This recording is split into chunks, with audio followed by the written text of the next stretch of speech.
Bonjour et bienvenue à cette troisième séance de lecture sur le texte injonctif, intitulé « Soyez prudents ». C'est le texte que nous avions lu la dernière fois, ou dont je vous ai envoyé une lecture suivie et accompagnée. J'espère que vous avez fait le vocabulaire du texte, et si vous avez des mots incompréhensibles que vous n'arrivez pas à comprendre, vous me l'envoyez sur WhatsApp. Sinon, pendant cette séance 3, cette troisième séance, nous allons répondre aux questions de compréhension. Donc, question numéro 1. Observe le titre de l'image.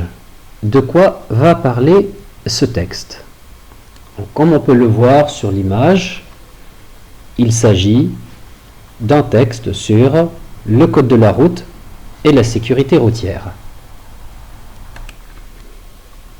Réponse 1, ou réponse à la question 1, ce texte va parler du code de la route et de la sécurité routière.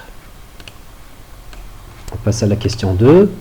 De combien de paragraphes est composé ce texte? Donc, ce texte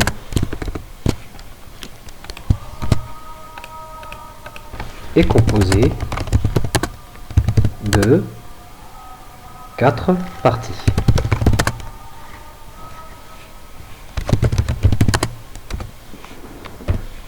Et on va les citer. Vous avez la première partie. Ce texte est plutôt composé de 3 parties. Donc nous avons la partie sur le respect des emplacements, une partie sur le respect des feux et une partie sur le respect de la limitation de vitesse. Donc là, ce texte est composé de 3 parties.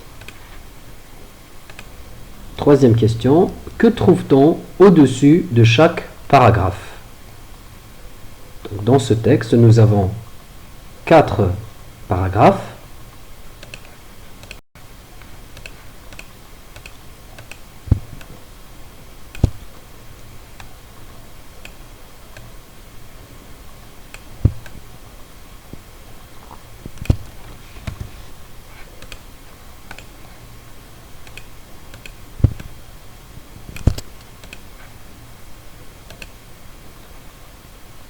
Donc ce texte est composé de 3 ou de 4 paragraphes.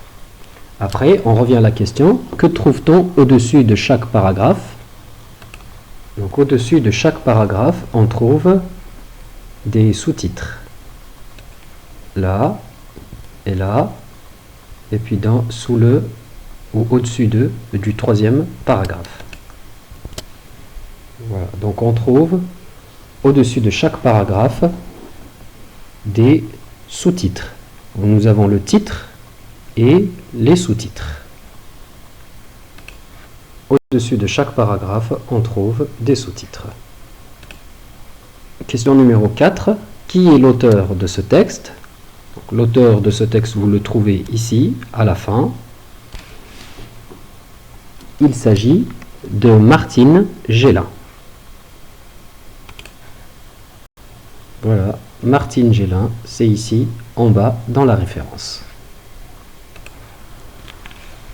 Et on écrit l'auteur de ce texte est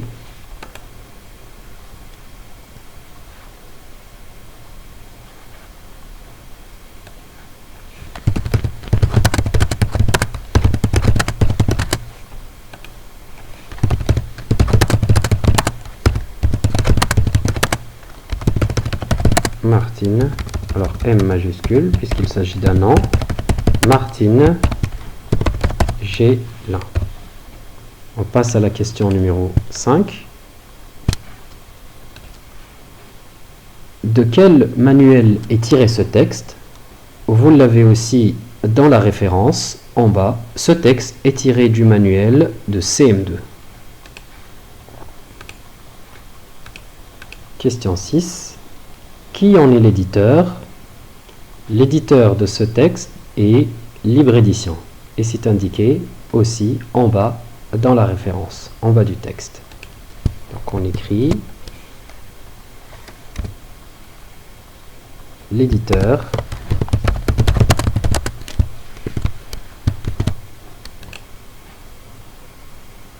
Question numéro 7. À qui s'adresse ce texte? Ce texte s'adresse aux voitures, aux piétons et aux cyclistes. Voilà, c'est souligné dans le texte. Donc, ce texte s'adresse aux voitures, aux piétons et aux cyclistes. Question numéro 8. Donc, le devoir de chacun, la réponse dans le texte est dans le premier paragraphe ou dans l'introduction. Le devoir de chacun est de ne pas gêner les autres et de ne pas les mettre en danger.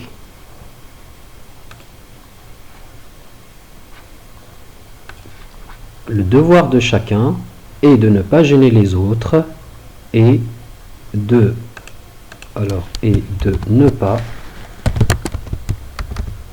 ne pas gêner les autres et de ne pas les mettre en danger.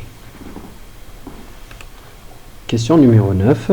Quel est l'espace réservé aux voitures? L'espace réservé aux voitures et aux deux roues est la chaussée. Donc les deux roues, on veut dire, où l'auteur insinue par deux roues, les motos, non pas les bicyclettes, mais les motos qui peuvent aussi rouler sur la chaussée, c'est-à-dire sur la route. Donc l'espace réservé aux voitures est la chaussée. On passe à la question numéro 10. Quel est l'espace réservé aux piétons? On a dans le texte le trottoir et l'espace réservé aux piétons. Question numéro 11 et dernière question. Quels sont les comportements inadmissibles que piétons et automobilistes doivent éviter? Dans le texte, nous avons pas de voiture en vue, les piétons traversent. Pas de piétons en vue, les voitures grillent le feu rouge. Donc je répète la question. Quels sont les comportements inadmissibles que piétons et automobilistes doivent éviter? La réponse est dans le texte. Pas de voiture en vue, les piétons traversent. Pas de piétons en vue, les voitures grillent le feu rouge. Inadmissible. Donc, nous allons reformuler cette phrase pour écrire une réponse à la question. Donc, on peut répondre à la question 11 en disant que les voitures doivent, ou plutôt les piétons doivent regarder la route avant de traverser. Et les voitures ne doivent pas griller le feu rouge. Autrement dit, nous pouvons écrire une autre réponse et dire tout simplement que les comportements inadmissibles que piétons et automobilistes doivent éviter sont les mauvais comportements ou les comportements dangereux et mauvais. Donc on reformule la réponse, on écrit les comportements que piétons et automobilistes doivent éviter sont les comportements mauvais et très dangereux. Ainsi, nous avons fini ce cours de cette leçon de lecture. Je vous donne rendez-vous mercredi pour une nouvelle séance et la dernière.